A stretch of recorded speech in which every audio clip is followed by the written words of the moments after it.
My favorite play was actually from the CLG TSM game when CLG won. It was Dexter on Lee Sin, he got the Q onto Wild Turtle, kicked him right in the double lift, and they turned a 2v3 around into a bear. Peterson's very hurt on the outside, but that's the clone. He actually goes down to the hands of Dexter, and TSM is still trying to find where the rest of the team is. A double kill! Beautiful play from Dexter and double lift, and they're gonna keep going. A very low special. Eyes on Baron. Without hesitation. With such huge stakes, they hadn't beaten TSM all year, and that play gave them their first win. Welcome back to the North American Spring Playoffs. That play we just seen was actually a 4 versus 5 fight when it started. It was awesome. That was from last week too, right? It was, yeah, 2 weeks ago, I believe. Well, we want to do a quick check-in with what you've been saying over at Twitter. Earlier today, we asked you, who is the backbone of your favorite North American LCS team and why? And here's what you've written in with. From @LarsNoRegards. In my opinion, Double Lift has stepped up as the backbone of CLG, bringing himself up to speed with the 80 carry meta of Sivir/Lucian. Maybe more Lucian in recent times. What's your take? Yeah, he plays Lucian so much. I mean, he's always been the star of that team. He's always been solid. Always comes out and shines. Yeah, wasn't enough to help him this series, unfortunately. Next one, @BeastModeMax. He says, Bjergsen is the carry of the team, but the odd one is the backbone. The team lives and dies on his success. What do you think? I'd say Oddone's definitely a rock in the team, but I wouldn't forget Darius after that last game. He looked really scary. Contrast Darius game 1 and game 3, and yeah, I completely agree with you. Final one, Dat Trashy Guy. He says, Quas definitely is the backbone of Curse. That Jax play yesterday, putting everyone into his very large backpack. What do you reckon? I mean, when Quas gets a lead, he knows how to like take control of the game with it. And whether it be Gragas, Mundo, Jax, all good. He's going to play a bit more aggressive. Yeah, he's slow to get out the gate yesterday. He's not so shy anymore, but yeah, he's coming out. We'll see how they do against Cloud9. Thank you very much for your great responses and keep them coming. Remember to follow us at LOL Esports and use that hashtag LCS to join in on the conversation. Now, we're going to send it to freaking Kobe to get us into our second semi-final. But on our way, Curse say Cloud9 has an impressive track record in the regular season, in scrims, playing on a train or on a plane. They're dangerous with a plan. They're just a tough team. Saint, my man. That's so Cloud9's probably considered the best team in NA. As far as scrims go, they're the team that probably has the best win percentage against us, and I think probably has the best win percentage in scrims across all of NA. I think every team is a threat to us, regardless of whatever standing is versus them. It can always change in the best of 3. It always changes throughout the season. Teams get better, teams get worse. So Cloud9, they're all really good individually. They really have no weak spots in terms of mechanics or individual player performances, and they always show up to play. I think the biggest thing for us today is not messing up our early game rotations. So we just have to be more conscious that every team is not going to do the same type of 2 versus 1. I still think we're stronger than them, and in the best of 3, where the first game matters a lot, if we take it, we can pretty much take the whole thing. The first win in a best of 3 match is very important, especially since we start blue side. It would put so much pressure on Cloud9 if we're able to come out, win the first game. I think our games versus Curse generally were pretty snowbally, which during playoffs we can just lose a game off level 1. I wouldn't want to lose the first game in a best of 3 against Curse. If we manage to beat Cloud9 and beat the eventual winner of TSM and CLG, in that case we'd have the best shot of representing us on the international stage. I think that we can definitely do it. If we could get to that spot again and just show up and play, I think it would be pretty amazing. Well, like the player said, there's a lot of pressure on winning that first game. We'll see who can pull it out. It's our second semifinal matchup, guys. Cloud9 versus Team Curse.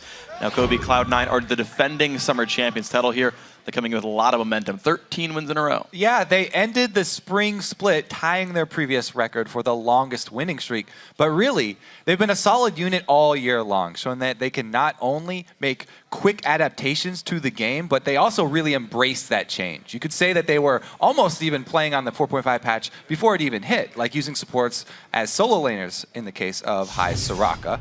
And they also made correct early game invades and put very, very deep wards into the jungle so they could continue to roll that advantage. Yeah, they're incredibly good at that. But as we heard St. Vicious say, Curse is a momentum-based team, and they're coming off a big and very emotional win yesterday in the quarterfinals. Quas even tweeted, huge weight off our shoulders, not having to worry about playing relegations again. Yeah, the team looked like they got past their playoff jitters after their first game against Dignitas yesterday, and they made it through the first round, getting their first playoff series win. Their place is secured for the summer split now. So they really don't have much to lose now and a whole lot to gain. They can play like they have nothing to lose. Therefore, you know, they have a better chance this time around. They've never beat Cloud9, so this would definitely be another huge boost to the team's morale, as well as a high watermark for the entire organization. Yeah, absolutely. Forever fourth curse. They need to finish above that for like pretty much the first time in playoffs. See if they can do it. Let's check out the starting lineups here. On the blue side is Cloud9. Balls in the top lane, Meteos in the jungle, High in mid, Sneaky on AD carry, and Lemonation on support. And on the red side, it's Curse. Up top is Quas in the jungle, I Will Dominate, Voyboy mid, Cop AD carry, and Bunny Fufu support. And in our featured match, we're heading into the jungle for Meteos versus I Will Dominate. Yeah, I like both of these guys. They're aggressive junglers, and they bring a lot of options to the table for both of their teams. Meteos is a powerhouse. You know, he's taking the MVP honors for his last playoff performance. And what makes this matchup really interesting is that they're both flexible junglers that can play the farm-heavy Pharaoh Flare style or the gank-heavy early game. So it's really the team's choice. What type of team do they want to run? They have so many options for, as far as the game plan that they need to lay out coming into the series. Yeah, absolutely. And I want to know, because you know we saw TSM, right? Their first match of 4.5. It took them a game and a half to get started and play out properly. And I want to know. And then they returned to their old style. Yeah, but at least they played it right. And I want to know if Cloud9 is going to be slow started as well. We haven't seen them yet on 4.5. Now, guys, for an inside story on our next showdown, let's send it down to Jat, who's Rift side. Thank you, freaking Kobe. And I am with Charlie, Cloud9's analyst, actually. I want to ask you guys, at least earlier today, what have you done to just prepare yourselves for this match? We had breakfast, which is pretty good. We had eggs and bacon and sausage. And then we came to the studio and we watched the TSM versus CLG game. So I'll talk about some Curse preparations. So was all your preparation done previously, or was some of it still done this morning for this upcoming Curse game? We didn't go to bed till we figured out with everything and everybody agreed with. We spent hours last night talking about games today. Okay, so with hours spent last night talking about the games today, does your preparation, how does it change and your mindset change from the regular season matches to a playoff matchup like you have today? Well, the biggest difference is a best of 3. So we can prep as much as we want for the first game, but the second game is almost unable to be preppable because things change depending on win or lose. So they have to react correctly for it. And I got a final question for you. When you're looking up against this Curse team, what do you have to watch out for? They play the most random champions. So it's better to pick what you want than try to take away one of their champions or try to pick a counter.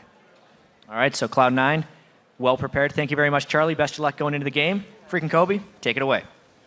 Thank you very much, Jat. We're going to get ourselves now into Champion Select. This is going to be all kinds of interesting. I love the games that get played in a BO3 because you start funneling or kind of tunneling on like certain champions. Like, oh, you know, Jax is a big deal here. Or do we remove the Mundo? Like, is the poke comp too good? And you keep making adaptations game to game. Yeah, like Charlie said, especially Curse are a team that plays so many different champions. They not only play different champions, they play all different styles. They play pretty much every style in the game. So I'm very excited to see what they think is the best style to go up against Cloud9 in, because that's what they're going to use in the first game. This is where you have that element of surprise. This is where CLG got their good start versus TSM, pulling out those globals. You know, they really got the jump on them and got the momentum for the rest of the series, and then petered out. We'll have to see if Curse can actually make one of those early moves too.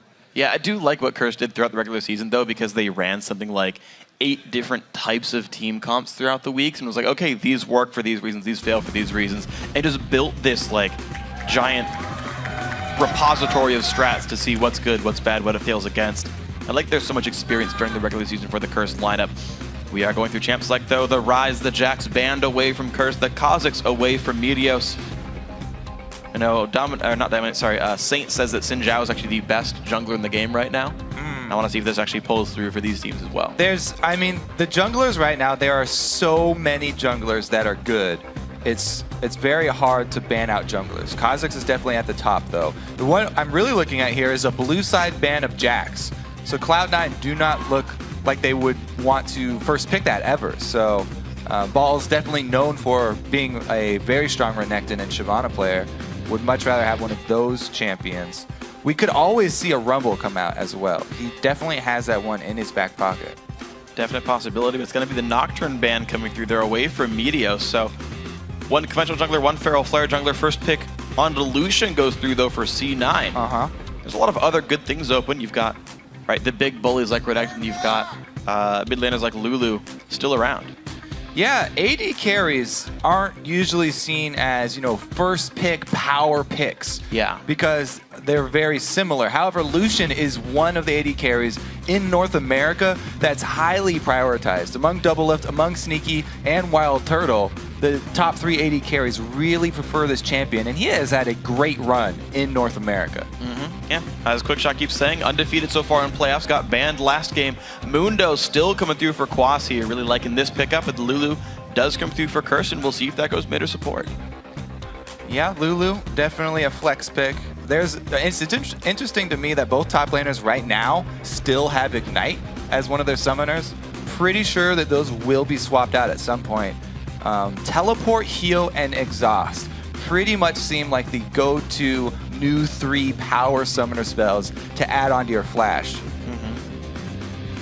I want to know if Hai actually learned more of the support mid laners. Lulu's taken away, Soraka's been banned. Has he learned the Karma? Does he have the Orianna in his back pocket he can bring out here? Is that going to be the continued style for C9? That was what CLG was largely running. And yes, C9 does play some of those heavy supportive lineups, but do they have the aggressive ones, right? Elise jungle comes through for the first time here today.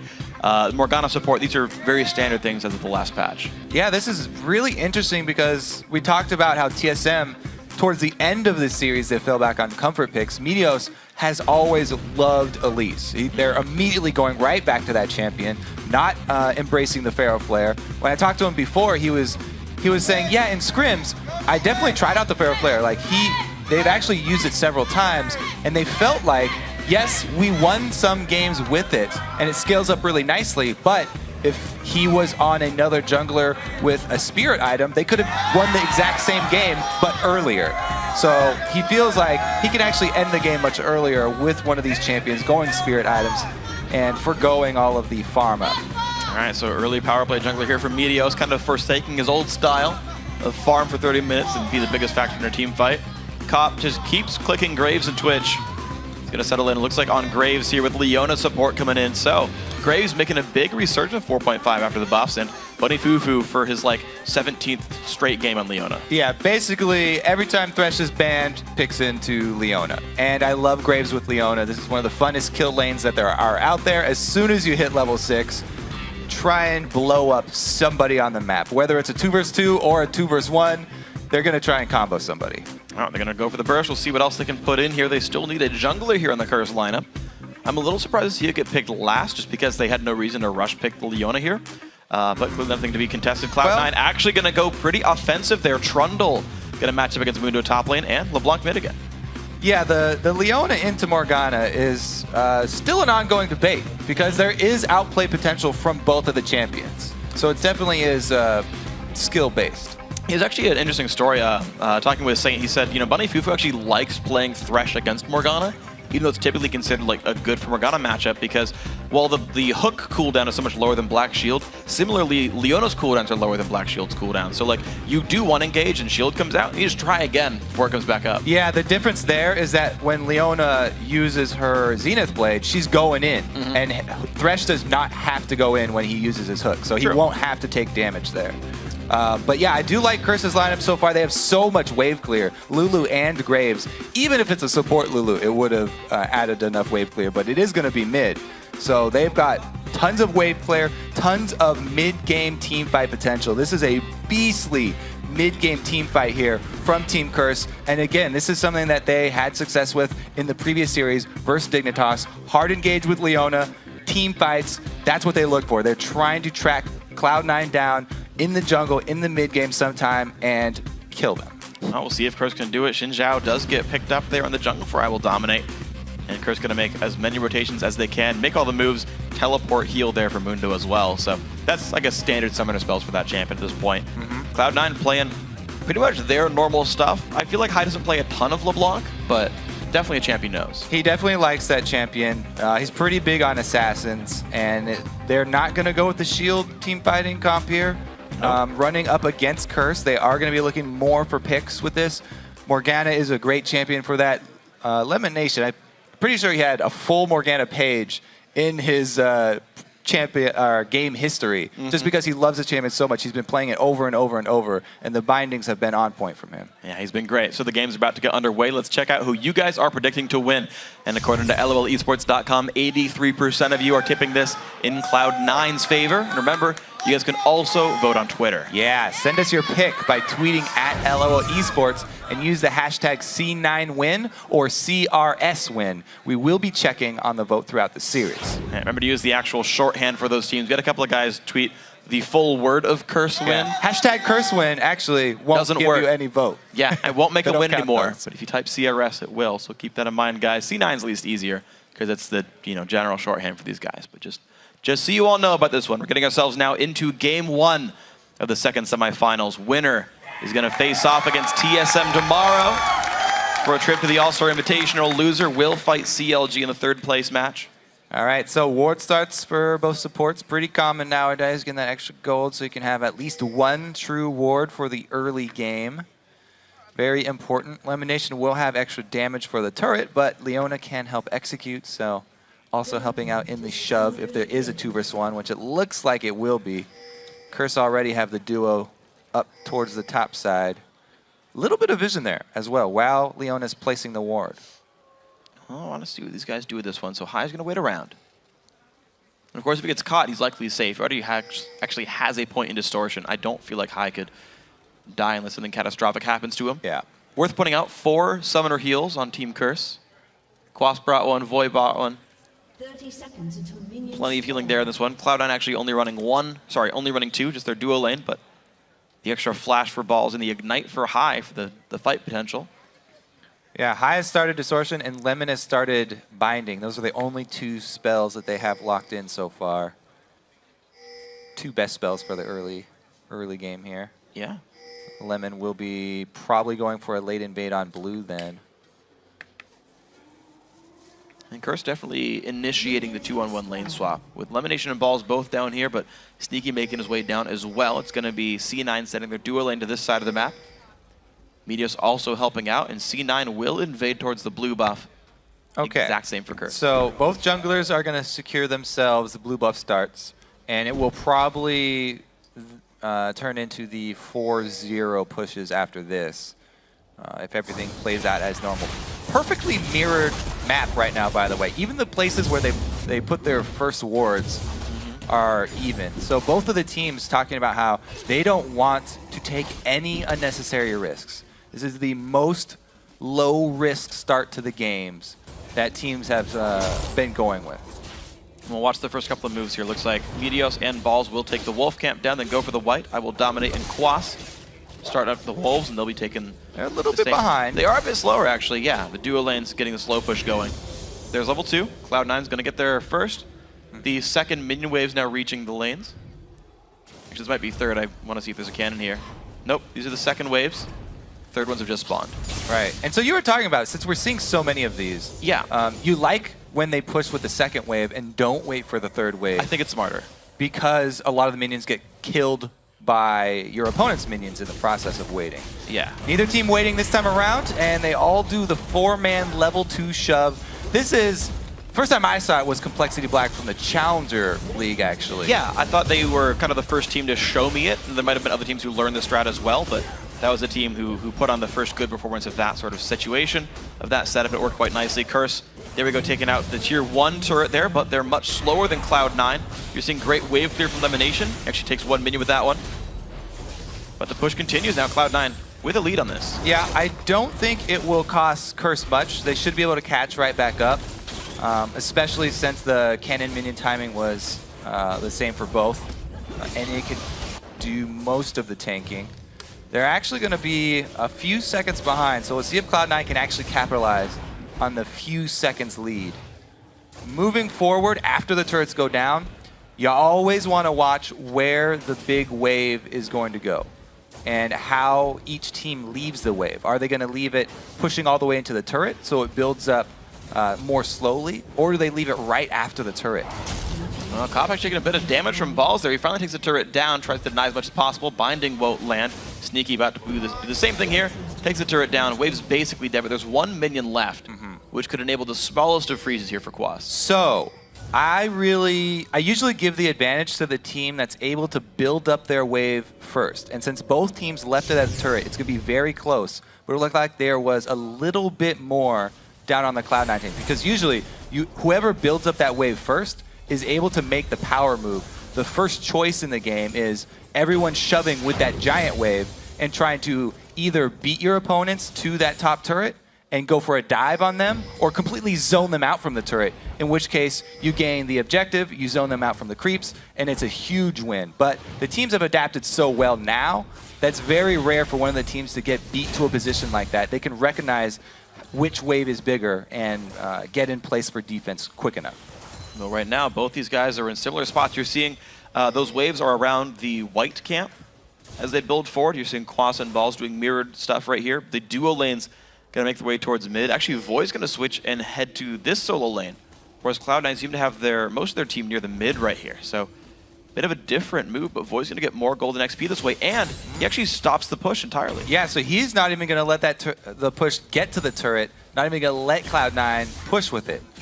The advantage of going something that's as safe as Lulu, who not only has amazing wave clear but also a speed buff for herself, is that he can extend himself like that. He's also got great ward coverage in the river already, so he is feeling very confident, and we won't see even the small amount of early action that we sometimes do see after these turrets go down. Yeah, it's going to be the rotation as well. Cloud9's bottom lane making the same move. They've held this one, so we're going to have actually extended 2-on-1 lanes right here. We've got the 2-on-1 Curses duo lane fighting up against High.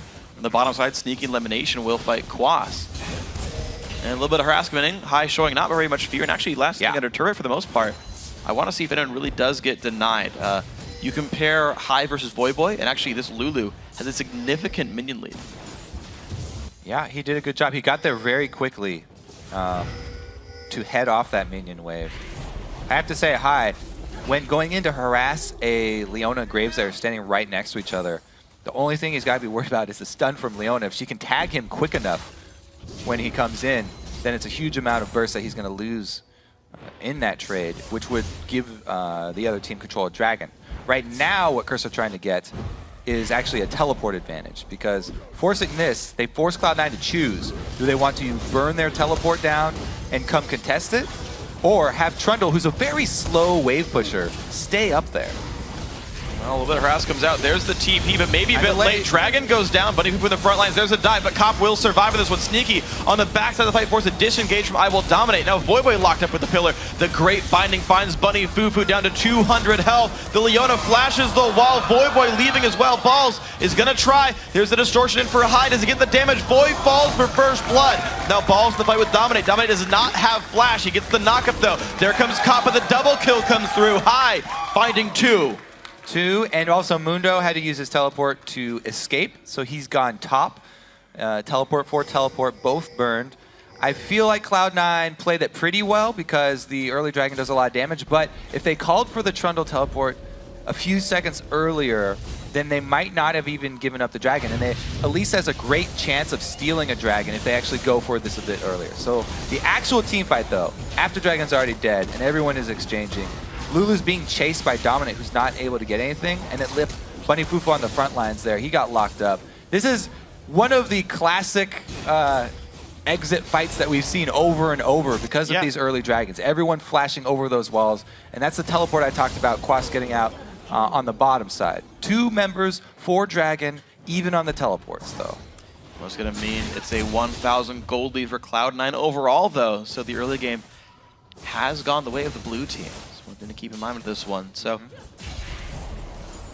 we'll see where people move around. So far, it is going to be, of course, I know we talked about this in the early game, but Wriggles, the build for I Will Dominate, Ancient Golem, standard for Meteos there. So far, Wriggles not combined yet, though, 9 minutes in. So got to keep track of when that actually comes online. Yeah, Saint was actually saying that he kind of likes the swaps like this, even when he's running a Pharaoh Flare, because you get that global gold from the turrets that go down so early that you can get such a quick Wriggles that your clear speed is increased that much. You don't get too far behind on large jungle kills. Dominate, though, able to clear his jungle and then get ward coverage as well. Yeah, one thing I like as we talk about the way people are playing builds and whatnot is that all the LeBlancs I've seen are going for Deathfire Grasp. That with you know, there being so many summoner heals, people being very defensive and having shields, someone like LeBlanc needs more damage to get through that, and I haven't seen almost any Athene's LeBlancs. Yeah, especially since they rely on him for wave clear here as well in this mid game. He needs that AP for his distortion, so early needlessly large rod. I like the pickup for him going that route, as well as trying to get through the anti-assassin meta. I mean, exhaust, though. it's all it is very scary for High to go for that wave clear when there's 4 people in front of him, but he's done a very good job so far as a mid lane LeBlanc holding on. Tied with Lulu. Yeah, he's caught right back up in minions. The other random build thing I want to point out, unless there's nope, not too much of a battle.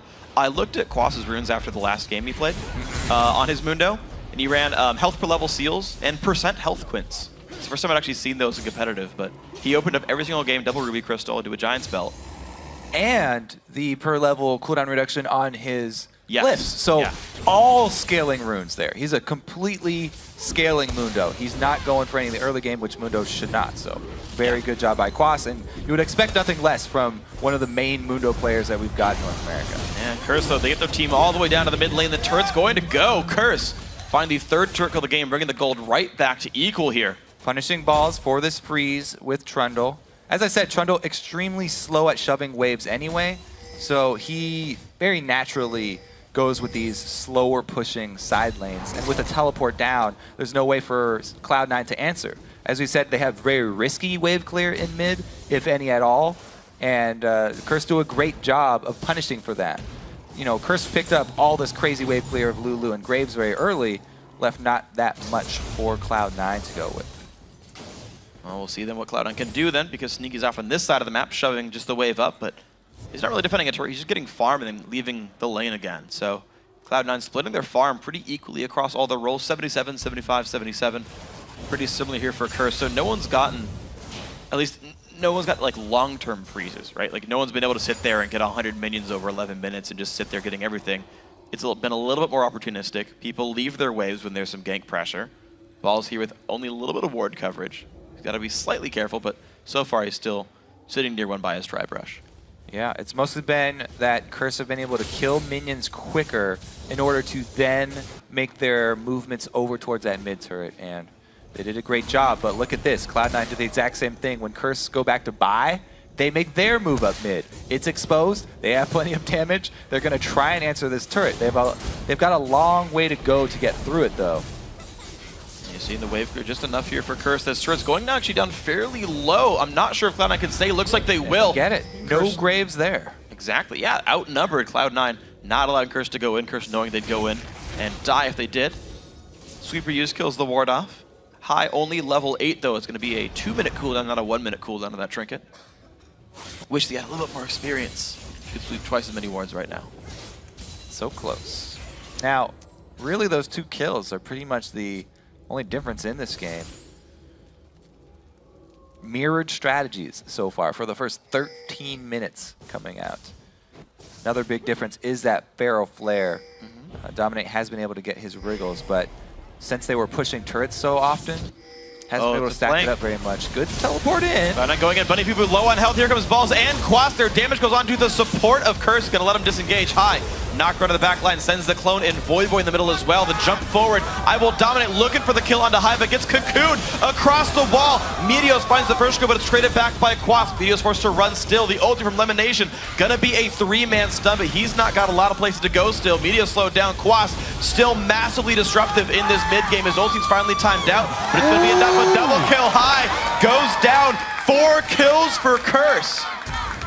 Mundo, the massive health tank, soaking up a lot in that fight. And look at Quas, that is a sign of a well-played Mundo.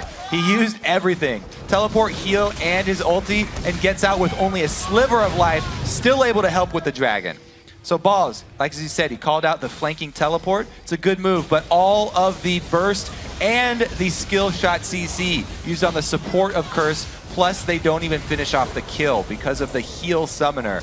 After High uses all his burst on the support, he's free for Dominate to go aggressive on, and they get him very low. Even though Dominate does go down in the end, there's that Mundo that we talked about. Lemonation tries to stick everybody with his ulti, and he gets 4 people. Second proc stuns 3, which is a really strong ulti from Morgana. However, the whole team not able to put out damage while he's stunning up the rest of Curse. And they do go down. As I said, the mid-game team fight for Curse is beastly. We saw it in action there. That's what we were talking about in Champ Select. So it's a 600 gold lead for Curse. High. Woo. Gets the ward down immediately. It's like, oh, we got Zamundo. Pieces out. Good distortion. Yeah. More like a ditch distortion. He's like, getting the heck out of Heyo. there. Yeah. Mixed reviews on that one. Mixed reviews. That's all I'm going for. It was not universally booze. I've succeeded with this one. Now, they also got the large wave top that Trundle was sort of slow pushing, and Quas has been able to soak that one up. As we talked about before, Quas going with a full scaling Mundo, he will get very strong fairly quickly here. And it is going to be up to Balls to always use his ulti on Dr. Mundo, or I will Dominate after Dominate has used his ulti. We get those extra resistances. Yeah, and I want to know actually, like, so hold on, this is going to be actually kind of rough for Balls. So will he survive this fight? The Agony's Embrace is on. There's the ulti popped as well. He only has Cutlass. And it's going to be the stun coming down from Bunny Foo for the push in. Balls not in a good spot at all, completely locked down. Down to 1/4 health, trying to run away. Pillar comes out, but that trophy might not be Cloud9's. Doesn't quite deck down Quas. Kill picked up for the top laner there of Curse. And every single game, Quas opens up with component items. Always up a Ruby Crystal, always a Giant Spell. No rush for the Sunfire Cape, just gets tanky. Yeah, extremely tanky, and he's able to continually slow Balls. Balls had wards, by the way, up this top line, but Bunny Fufu came with a nice little sneaky gank right behind him and was able to get in position. So it looked like Quas definitely had the upper hand there, but he would not have been able to get that kill without Bunny Fufu. Good roaming gank from the support. Able to get Curse back another kill and edge them just over the 24 mark, so he can get the gold lead back. Yeah, but Cloud9, they actually managed to steal the blue buff away with all that happening, even though it was only 3v3 on the bottom side of the map. Play still was, the play was still made. So it's worth pointing out though, in TSM versus CLG in the first couple of games, CLG was a team that got the turrets, got the dragons, and TSM stole the golems, the golems, the red buffs, and it didn't matter. Well, Cloud9 stealing buffs away, but if they don't control major global objectives, it might not be enough. High gets slowed down, has the distortion out. And it's not hurting Dominate too much. He's doing a good job of clearing the small camps to stack up his Pharaoh Flare. Almost ready for conversion here. 23 stacks. Yeah, so he's looking at like an 18-minute combine right there, which is a pretty good clip. For the 2 versus 1, yeah. Lemonation showing off his Morgana skills there. So many games put in, trying to get the aim down perfect. Let's see what the next move from Cloud9 are, because it seems like they've got more early game, pick-oriented style here. They've got good ward coverage in Curse's jungle. So what they would like to do is try and capitalize on that and catch people who are out of position with that Elise, with that LeBlanc, with the Morgana. However, all this shoving, they haven't been able to get anyone out of position from Curse. It's actually been Curse who have been coming up with the ganks, and Curse that are coming up with the picks. Yeah, they're absolutely the team making the moves here. It's weird, like Cloud9 seem very, very reactive, very passive in this game, unlike the team that's coming in as the #1 seed. I mean, Cloud9, the clear favorites. They've won split after split. Well, they've won the only split they've been a part of. They're the #1 seed in this one. It's true. I mean, Curse are a very big underdog coming into this, but we talked about how relaxed they look after they finally beat Dignitas. It gave them so much momentum, took so much weight off of their shoulders, and they're playing much better than they even did in that series. Coming in here, they're looking very strong. Yeah, I don't see really any major mistakes. Pharaoh Flare done now, 1828. Gonna be higher damage there. I will Dominate. Not getting too greedy with the build. It's gonna be Hex Drinker into Merc. Treads knows there's a lot of magic damage. Some stuns. Roots on a Bunny Fufu, but that is a durable LeBlanc. Like, that's the only guy that C9's getting any poke on. Otherwise, Cloud9 are basically treading water in lanes and waiting for dragons till things happen. Yeah, that Xin Sao is looking pretty good right now. If he's able to move in towards Randuin's, he will be a strong tank right alongside Quas. And tanks are very strong right now. We say it's the anti-assassin meta. Because there's so many heals going on, the tank stats are really, really effective. all these resistances, you get so much health to work with that you're getting back, that a strong tank line scaling is, you know, just as good as a hyper carry almost nowadays. Yeah, and I'm wondering actually if that's going to eventually change the AD carry picks, or even mid laner picks to guys who have more % health damage. Like, what happens when Malzahar becomes the top pick mid laner because he can kill Like, that's not out of the realm of possibility. I mean, we see champions come up out of nowhere all the time. Mid lane Karma got a pentakill today. Yeah, well, we already see some sort of reaction. I mean, Cloud9 did lock in Trundle, so he can bust one of those tanks. Problem for them is that there are 2 of them. There will be 2 of them. There will absolutely. Quas going to pop the ulti to get away from this one. Dodges the chain. High. Oh, for both, 2. Actually. Cocoon also going to get juked away, and Quas uses the time to buy his team a dragon at the bottom side of the map. Cloud9 will get a turret with the 3, but a mid-game dragon worth more than 650 gold. And as Saint keeps pointing out with the junglers with Pharaoh Flare, the thing is, when the junglers go and they try and clean up scraps on areas where the team is weak, that's where you're making the wrong move as a Pharaoh Flare. You need to go to an opposite side of the map and take something else. You can clear dragons so fast if the team go top for your red buff or for your top turret. You go and you exchange. You don't try and clean up the remnants of your destroyed top lane. You take something somewhere else.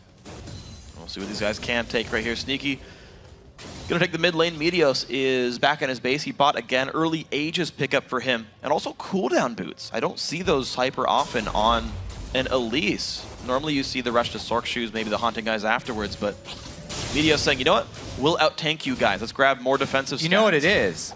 It's actually the new Elise scaling into late game because the Cocoon actually stuns for longer. Yeah. He can get more Cocoons off now. That scale up to 2-second stun.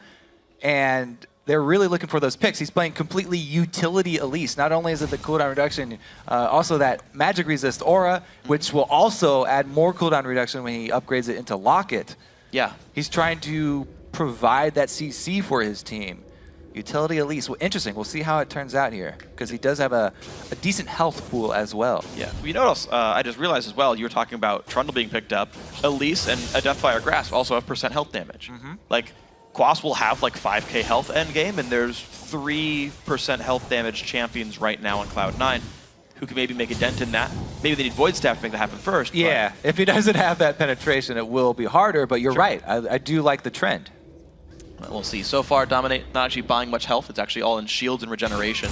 Also a good point to keep in mind. Void Boy as well with shields. All similar situations. Bunny Fufu also going towards Locket. So shields and reductions right now the case. And this is a dead even game with a slight vision advantage for Cloud9. Curse might be getting into a little trouble there. Dominate was trying to come for a side gank without vision control. That's pretty dangerous to do, especially against a team like Cloud9, who do ward their jungle very, very often. You can see the 2 defensive pink wards that are very common for this team. And those mid-game team fights very well could break out around those pink wards. As I said in the last series, defending pink wards is one of the main ways that you do get picks towards the mid-game nowadays. Right now it's going to be a little bit of poke going back and forth. Sneaky not going to get picked off at all here. 216 minions on him, actually. Cloud9 are starting to funnel a bit of their gold towards the AD carry. When Sneaky gets towards 4 items, Last Whisper, Infinity Edge, that will be a much more powerful champion. I think it's likely he goes Phantom Dancer and not Triforce there. It's the better late game build, and it seems like that's where this game is heading. But Zeal does build onto both. We'll see where he goes. 5-man move here from Curse. Now finally committing to a move on the map, getting that Baron cleared out. There's a bottom lane that's pushing against them, though. Curse have to be careful. They made this mistake before against Dig. They commit towards mid when they had side lanes pushing. This time around, though, they've got Cloud9's attention, and they are not going to be out-positioned. And right now, Curse have the inside track on the Baron area. The bottom lane just has a gigantic minion wave pushing on in. That's totally safe, though. No champions heading that one up, and it's just going to be easy defense for Curse here. What's hilarious? Everybody's cracking up. No idea what happened. Doesn't matter. Cloud9 are safe. Pushing up the mid lane. Voyboy puts the Whimsy on. Teleport in from the backline as well. Quas will engage the fight. Here we go. Quas locked down, but gets the ulti, and Cocoon coming across. There comes I Will Dominate, hits 3. A big burst comes through, does not quite catch Voyboy though. Elimination healing himself. Voy, he will almost drop. He does, 1 for 0, but Cloud9 start to melt. 2 for 1 so far. Actually, Cloud9 still staying ahead. Cop puts the damage on. He finds High. Quas falls down. Sneaky forced to run. He does stay alive. Lemonation and Meteos find the cleanup, actually. Cloud9 crushing the battle. Bunny Fufu trying to run away, but C9 actually gonna go 5 for 1 in that fight. Well then, 24 minutes in, Cloud9 get an ace out of a completely even game.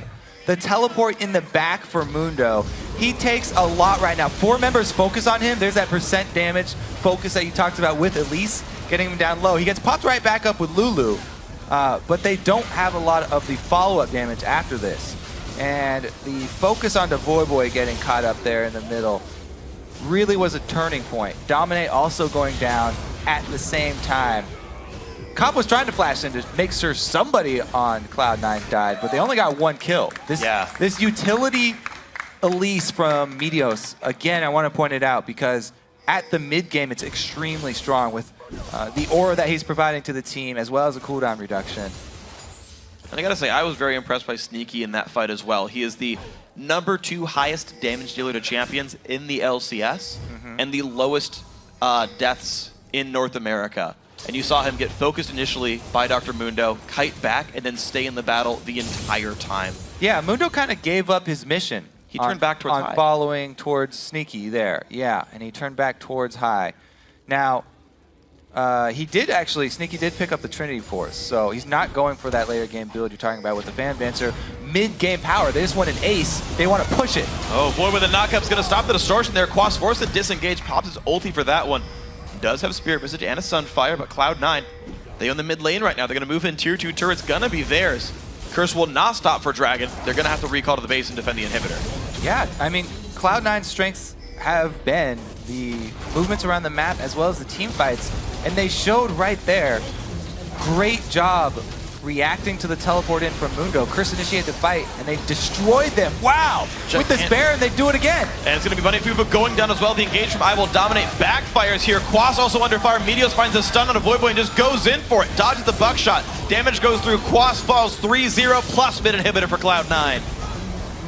Just a dominating performance for Cloud9. Again, this time, Curse trying to force the fight. Wow, Cloud9 have Baron buff. And man, the DFG, the Elise, and the Trundle are enough to deal with the Mundo here from Quas. He got that one mid-game team fight where he was a beast around Dragon, and they were able to come out with a pretty big lead, but now Cloud9 have a very dominating lead. And there's the Void Staff that we were looking for. Yep. For Meteos. His percentage damage now will be hitting home on Quas. Finishes the locket too for good measure. All right, Dominate gets annihilated when he goes in. Maybe he should have got second item, tank item, instead of going with that Hex Drinker.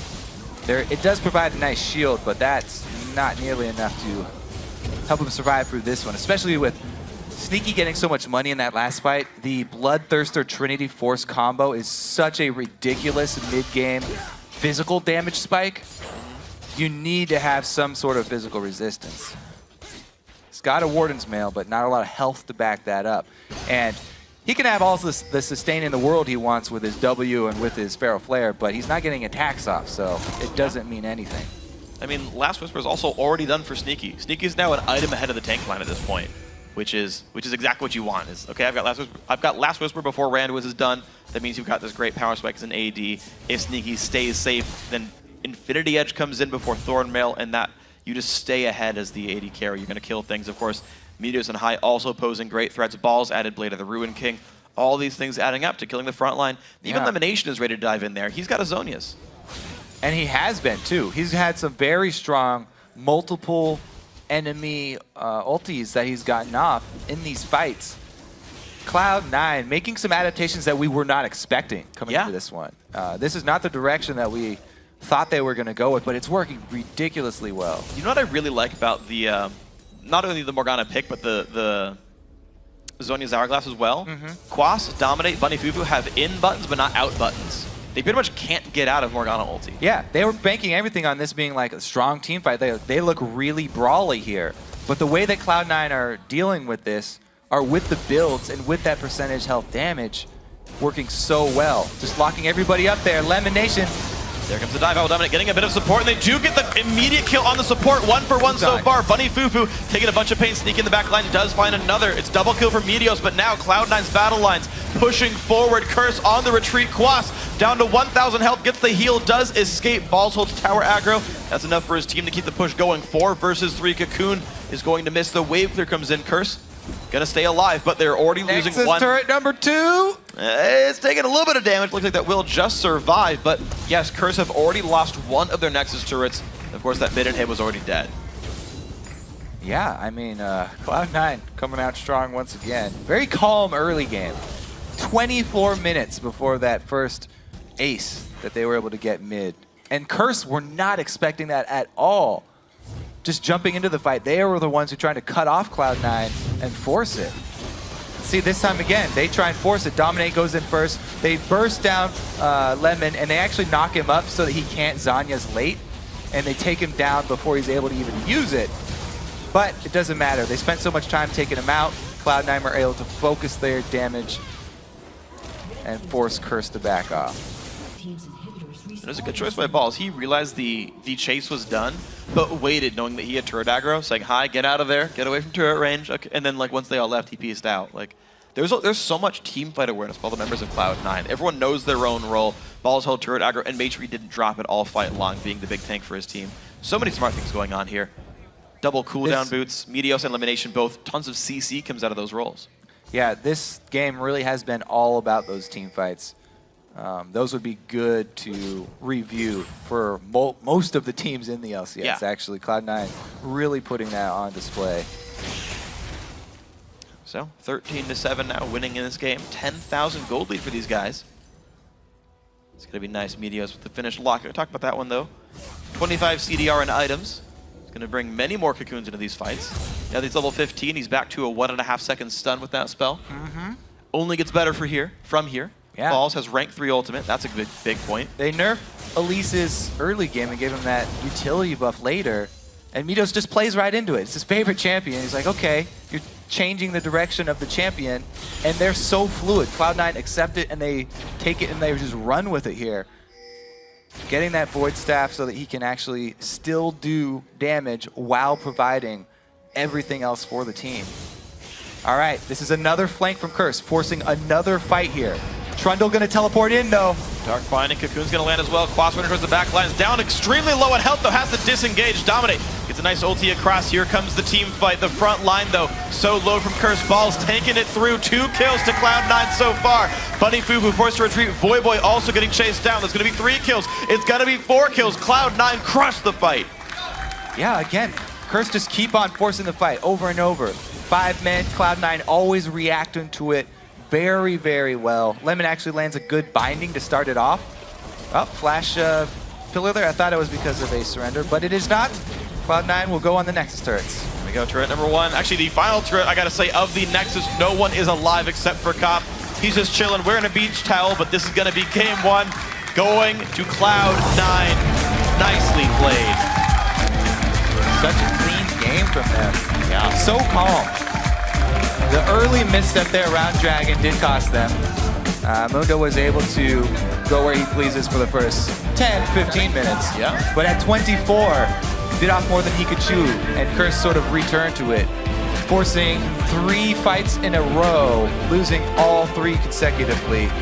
And it's a very quick cleanup for the game after that. Yeah, the game was over before 33 minutes in, so after that first team fight, it ended within 10. You're seeing Cloud9 grouping up, doing a quick huddle, make sure they know what they want to do for the next game right here, saying, okay, you know, we look at the analysis, we can see what Curse wants to do. And Quas still had a good game, it just seems like there wasn't the follow-up when he did engage, when he was that tank, the damage didn't show up. Yeah, they did not have a lot of punch that they were looking for to bring. Interesting adaptation too, because both teams made the Locket of the Iron Solari. Yeah. It was an item that we hadn't seen for a long time, and all of a sudden, in playoffs weekend, coming back very, very strong. Yeah, and it was interesting because, again, we actually did see the teams, actually they're a little bit different, right? But it was like these, tanky front line, sort of slightly low damage, especially for Curse, right? Like Mundo is very, very drain tanky, very sustainy. Xin Zhao, same way, has some burst, but he's going to want to hit you a lot. Lulu, again, not the high damage source. Graves is bursty early on, but not the hyper carry type of champion. Where you've got like LeBlanc there trying to one-shot people, Elise building a Void Staff, right? It felt like there was just more burst, and it actually worked out for Cloud9. Their second rotations came in, then someone died. Yeah, you would get kind of thrown off expecting what Cloud9 would do with just the champion picks, but the build paths were really the interesting part about this one. And they actually didn't need to get any picks to get their comp rolling because Curse kept engaging on them, and they were able to react so quickly. They were able to get the huge advantage just through Curse's engages. Yeah, and one thing I'm still thinking about as well is the fact that, and you talk about build paths, but cooldown reduction boots showing up in 2 members. Now, they're not like a super rare item, but you don't see it often. If you go a game without the item being bought, that makes sense. Super tanky lineups mean longer fights, mean cooldown more important. You get more rotations off. Also, we do see it a lot on Morgana. That's true. So Lemon Nation, he probably is running those runes as well. A lot of Morgana's running that cooldown reduction runes, but I do like your point. Cooldown reduction in the new meta with all the heals and the longer team fights definitely pays dividends. Gonna get your spells off. So guys, remember to share your highlights from today by tweeting at LOL Esports and using the hashtag LCS Big Plays. Now let's send it over to Quickshot, Jat, and St. Vicious to break down Cloud9's win. Thank you very much, Freak. Congratulations to Cloud9. A little bit hairy there, I felt, for the first 20, 25 minutes. Before we talk about some of the specifics in game, Curse got their comfort picks. They got Lulu, they got Dr. Mundo. They came out the gate swinging. I didn't feel like they were getting bullied around like we seen yesterday. It definitely felt like they kept a lot of their momentum from the series they had yesterday against Dignitas right into the Cloud9 game. They got the Mundo and Lulu. Once again, that's a combo that really works well for them. And honestly, they were in a position to win the game. Yeah, it looked like when that Trundle, once he got enough tank stats though, where they couldn't just spike him out, he was unkillable. Like, Curse's team comp just didn't have anywhere near enough damage to kill him. And I wanna pick your brain about that Trundle pick, because if you looked at Cloud9's comp, in my mind there was a lot of pick-type champions. The Elise, LeBlanc, Morgana, land something, blow somebody up. And the Trundle, while it did work out, it took a very long time for Cloud9 to really get rolling. What's your take on Trundle and how it fits it in with Cloud9 after seeing the whole game? I mean, at the beginning, it looked like it was a really weak pick because he didn't. Like, Trundle needs a lot of items before he can become a relevant champion. And it looked like they were going through the band's pick phase, and they're like, wait, how are we going to kill this Mundo? Like, oh, I'll just ulti him with the Trundle, and we'll just burn him down. And yeah, once Cloud9 got a lead, they just ran Curse over in team fights. Yeah, I don't have too much to add about that. I think Curse had their comfortable team comp. Cloud9 had an insurance strategy with the Trundle pick. The LeBlanc was to get them in the learning phase and run around the map and kill people, and the Trundle was just there just in case. Well, we do have a replay. Initially, you felt like Curse was somewhat in control of the game. Let's pull the first replay up onto your screens. 13 minutes in. This is actually the second Dragon fight. The first one went pretty badly for Curse. This one goes a little bit better. Saint, talk us through what went right, what went wrong, as we roll the clip out. Yeah, I think like the big mistake from Cloud9's part here was they blew all of their damage and CC on Bunny Fufu, and they didn't even spike him out and kill him. So what happens is Dominate ends up going on High. High has no abilities up because he just used them on the support, and they just stick on him with his team comp. It's just a bunch of slows, a bunch of really tanky people hard to kill, and they just whittle everybody down. So this is exactly the type of team fight that Curse is looking for. And you see Morgana gets a really good ultimate in here, right in the center of the team. But Graves has the passive for all the magic resistant armor. Lulu has all of her shields, so it doesn't really do enough damage. And they just train him down the entire time while Quas is keeping everybody busy. Yeah, and this is just the strength point of the Mundo Lulu team composition. They get those extended team fights where they will continue to damage you while you just straight up can't kill them. And this is the point where it really seemed like Curse might have something going. Yep. In theory. Yeah. And a little bit later, around 24 minutes on the clock, Curse initiate a massive team fight. It could have won them the game. Unfortunately, execution came into play. So let's pull that second replay up onto your screens. It does come a little bit later in this matchup. And I know when we were watching it, we felt, well, Curse, they went a bit ham, maybe a little too ham. Jat, talk us through what you liked and disliked about this. This was the story of the game. I thought this was a great teleport because Curse felt like they were stronger in the fight. I just feel like they misplayed the fight and Cloud9 outplayed them. First off, the Mundo ultimate popped way too fast, so he didn't get the maximum effectiveness out of this. And secondly, look where Voyboy puts himself in this fight. Right in the middle of it, right next to Lemon Nation. He gets blown up, and once Voyboy is down, the shields and speed from Mundo were gone as well. And since Quas used his ultimate, he didn't have that. Mundo Lulu is the heart of the Curse teamfight composition, and they mismanaged their cooldowns and allowed Cloud9 to just stick in there and beat them in a sustained fight, which if Curse used their spells properly, I don't think would have happened. Yep, and Cloud9 just snowballed off this. They took the Baron right after this. I'm like, wait, Trundle actually has some items now. He's really damn hard to kill with that low DPS. I mean, I think the game was over after this fight, but right up until this fight, Curse was in such a great position to win. This was a full ace. Plus the Baron. And what was it, 5 or 10 minutes after that, the game was completely over. Yeah, it's just such a huge shift in gold. It's just done. You just don't have enough damage on Curse's team comp to win. So Kobe talked about the itemizations. I know we were talking a little bit about it. I want to put you guys on the spot. Let's look at, for example, Meteos. He went for those Ionian Boots of Lucidity, Ancient Golem into Void Staff, got some pen. We were discussing maybe CDR runes, didn't turn out to be the case. Double lockets being rushed, on both sides of the teams. What was your take on some of the items? Did you also think it was a little oddball, or, it's what you expected? I thought the Elise build was something I didn't expect, but after you think about it, their whole comp is built around getting these picks. And of course, Elise she has really high base numbers on her abilities, so if you can just rotate those abilities faster, you can do more damage overall. And of course, he fought for his last item, I think, for the end of the game, was a Void Staff. Yeah. So the pen didn't even really matter that much in the end. And of course, he has Tenacity from the Ancient Golem. So kind of a weird build at the start, but it makes sense in the end. Minos has actually been experimenting with a lot of different builds on Elise ever since the Elise nerfs happened. He's tried Spectral Wraith, maxing E second, making up for the damage and getting a 2-second stun. This seems to be the one he settled on. It's a big tanky build, which is nice for Cloud9, but then once he gets the Void Staff, he actually cycles more damage than he did before, so it's a slightly slower scaling, better late game Elise build than he previously had. So let's step back, look at the game as a whole. I felt that Curse put up a much better fight than they did yesterday throughout most of the series. They were in control for a while. Maybe one poorly executed team fight really sort of sealed their deal. Cloud9, on the other hand, a little slow out the gate. It is, of course, their first game of the weekend. What's your take? I mean, do you think Cloud9 are now going to warm up, or was this just a matter of having this oddball composition that struggled early? I think the fact that Curse was coming out of the series that they had with Dig helped them out a lot. I mean, you saw that they implemented the strategy that Dig did, where they did the level 2 push, and they just pretty much copied it, and so did Cloud9. So that helped them out a lot. I think Cloud9 might be warmed up now, though, so it's going to be a lot crazier of a game.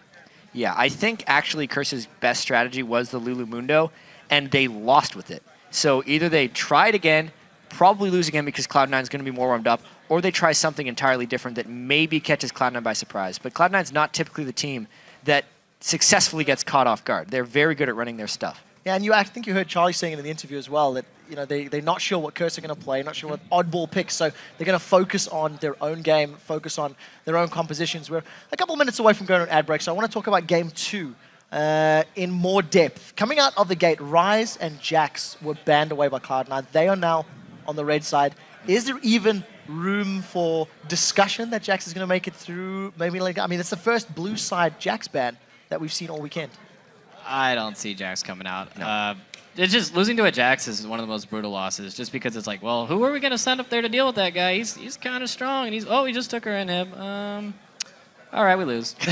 Yeah, not after what Quas did with it yesterday, and not after how much Cloud9 respects the Jax pick. They can deal with pretty much anything else, but they're not going to want to deal with the Jax. So very quickly, predictions. Is Cloud9 going to pick up the second game, or are we going to a decider? Yeah, I think Cloud9 is most likely coming out 2-0. They're strong momentum. They were the favorites coming in. Game 1 was the chance for, I think, Curse to pick up a surprise win, and that's gone. Yep, I'd like to give it to Curse, but I'm sorry, it's Cloud9. Well, there we go. We've heard the analysts talking about it. We do have to go to a very quick ad break. When we come back, we'll see if Cloud9 can lock out their spot in the finals when they battle it out with Curse in Game 2. The North American LCS will return faster than a flash cooldown.